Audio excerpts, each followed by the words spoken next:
दोस्तों, आज हम भारत की राजनीति से जुड़े सबसे बड़े कंफ्यूजन को दूर करने वाले हैं।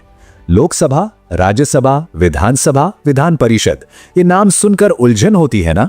चलिए आज इसे इतने सरल तरीके से समझते हैं कि ये नाम फिर कभी आपस में नहीं उलझेंगे। हाँ, ये सारे नाम अक्सर एक दूसरे में मिल जाते हैं और ये समझना थोड़ा मुश्किल हो जाता है कि आखिर किसका क्या काम है। ये एक बहुत ही आम उलझन है, तो चिंता की कोई बात नहीं। बस अगले कुछ मिनट मेरे साथ बने रहिए और मैं वादा करता हूं कि सब कुछ शीशे की तरह साफ हो जाएगा। हम इसे इस तरह से समझेंगे कि ये बातें दिमाग में बैठ जाएंगी हमेशा के लिए। तो इस पूरे सिस्टम को समझने के लिए सबसे पहली और सबसे जरूरी बात को पकड़ते हैं। देखिए, भारत की जो विधायी प्रणाली है वो दो मुख्य स्तरों पर काम करती है। एक है राष्ट्रीय स्तर, जिसे हम केंद्र सरकार कहते हैं, और दूसरा है राज्य का स्तर। बस यही बुनियाद है। ये जो चार नाम हम बार बार सुनते हैं ना, वो इन्हीं दो स्तरों में बटे हुए हैं। दो सदन केंद्र में है, लोकसभा और राज्यसभा, और ठीक वैसे ही दो सदन राज्य स्तर पर हैं, विधानसभा और विधान परिषद। मतलब दो सेंटर में, दो स्टेट में। ये ढांचा ही पूरी व्यवस्था की चाबी है।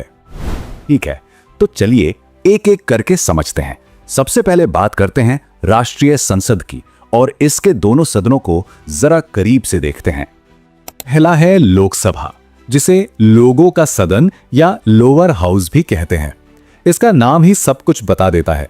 लोगों का सदन मतलब इसका सीधा सीधा संबंध देश की आम जनता से है। हम और आप जैसे लोग सीधे वोट देकर अपने प्रतिनिधियों को चुनते हैं और वो यहां बैठते हैं। इसीलिए इसे हाउस ऑफ द पीपल भी कहा जाता है। इसके सदस्यों को हम सांसद या एमपी यानी मेंबर ऑफ पार्लियामेंट कहते हैं। अब दूसरी तरफ है राज्यसभा, जिसे राज्यों की परिषद या अपर हाउस कहते हैं। यह पूरे देश का नहीं बल्कि अलग अलग राज्यों का प्रतिनिधित्व करती है, इसीलिए इसका नाम है राज्यों की परिषद। इसके सदस्य सीधे जनता द्वारा नहीं चुने जाते, बल्कि राज्यों के जो विधायक होते हैं ना, वो इन्हें चुनते हैं। इसके सदस्य भी सांसद या एमपी ही कहलाते हैं। अब इन दोनों सदनों के बीच का अंतर समझना बहुत जरूरी है। देखिए, लोकसभा का कार्यकाल होता है 5 साल का और इसे समय से पहले भंग भी किया जा सकता है, इसीलिए ये एक अस्थायी सदन है। वहीं राज्यसभा एक स्थायी सदन है, ये कभी भंग नहीं होती। इसके सदस्यों का कार्यकाल 6 साल का होता है। सदस्य बनने के लिए न्यूनतम उम्र भी अलग अलग है। लोकसभा के लिए चाहिए 25 साल और राज्यसभा के लिए 30 साल। तो ये राज्यसभा का अप्रत्यक्ष चुनाव होता कैसे है? बहुत आसान है। पहला स्टेप, हम लोग यानी आम नागरिक अपने अपने राज्यों में विधायकों यानी एमएलएस को चुनते हैं। दूसरा स्टेप, फिर हमारे चुने हुए वही विधायक राज्यसभा के सांसदों यानी एमपीस को चुनते हैं। मतलब हमारी भागीदारी सीधी ना होकर हमारे प्रतिनिधियों के माध्यम से होती है। चलिए अब केंद्र से हटकर राज्य स्तर पर चलते हैं और आप देखेंगे कि यहाँ की संरचना राष्ट्रीय स्तर से कितनी ज्यादा मिलती जुलती है। अगर वो समझ आ गया तो ये तो और भी आसान है। इसे समझने का सबसे अच्छा तरीका यह है कि आप राज्य विधानमंडल को राष्ट्रीय संसद का ही एक छोटा मिनी वर्जन समझ लीजिए।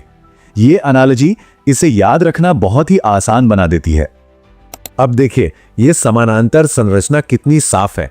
जो काम केंद्र में लोकसभा का है, ठीक वही काम राज्य में विधानसभा का है, और जो काम केंद्र में राज्यसभा का है, ठीक वही काम राज्य में विधान परिषद का है। एकदम मिरर इमेज की तरह। लेकिन हाँ, यहां एक जरूरी बात ध्यान देने वाली है। विधानसभा तो भारत के सभी राज्यों में है, ये कंपलसरी है। लेकिन विधान परिषद जो राज्यसभा की तरह है, वो हर राज्य में हो ये जरूरी नहीं है।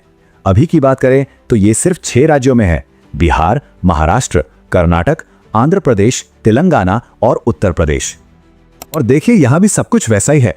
राज्य के इन दोनों सदनों की खासियतें बिल्कुल अपने नेशनल काउंटरपार्ट्स जैसी हैं। विधानसभा का कार्यकाल 5 साल का अस्थायी है, बिल्कुल लोकसभा की तरह, और विधान परिषद का कार्यकाल 6 साल का स्थायी है, बिल्कुल राज्यसभा की तरह।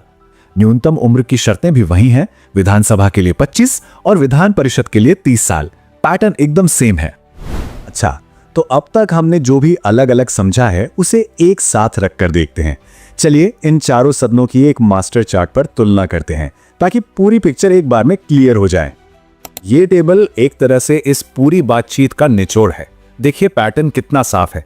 एक टीम है लोकसभा और विधानसभा की, दोनों में डायरेक्ट चुनाव, 5 साल का कार्यकाल और दोनों अस्थायी, दूसरी टीम है राज्यसभा और विधान परिषद की। दोनों में इनडायरेक्ट चुनाव, 6 साल का कार्यकाल और दोनों स्थायी। सदस्यों के नाम भी याद रखना आसान है। केंद्र में एमपी और राज्य में एमएलए या एमएलसी।